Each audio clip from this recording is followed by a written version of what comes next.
do you know if you guys are planning on integrating with FMLS? So when we do, or MLS, whichever one, when we do enter a property, all of that kind of gets filled out and we're not having to do it twice? Yeah, that's a great question. Previous to doing Sam here, we had, well, you know, in the old Advantage XI product, we did have some connectivity to MLSs. The challenge, we had, I don't know, there's probably 30, 40 different MLSs throughout the country that we were connected to. The problem was keeping up with all the dang changes that they were making all the time and switching from provider to provider. Now, I don't know if that has slowed down or not, and made changes, but what I was thinking that we might do initially, and I've not done this yet, but in a similar way, let me go ahead and just use this as an example. So in the contacts section, I have a menu choice over here for smart import of a single contact. And the purpose of this is that you could take any kind of text, any kind of information, an HTML page, whatever, and just kind of paste it in.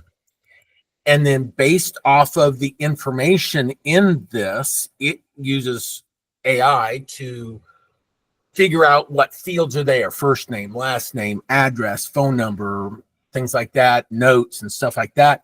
And then it takes that information and just creates a brand new record. So technically, I could go in there for an MLS and say, well, we've got a new listing in MLS. Let's just go to that page, go to your description of that property, copy it from your MLS page, and then just paste it in, and then we could smart import it. So no matter what layout the MLS was in, we could at least get the primary fields of what we want. That's kind of a train of thought. It's not there yet, but it could be something that we could implement really easily, assuming that you can copy and paste information from your MLS screen and paste it in. Actually making connections to an MLS does require connections to either IDX, which isn't necessarily a problem, but it's a cost factor. IDX connectivity on some MLSs, they charge a few $100s per month to have that connection.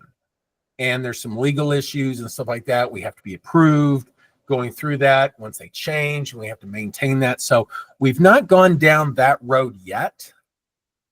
Not to say that we won't, but we definitely would probably need to make sure that we have enough customers in a given area before we actually implement that.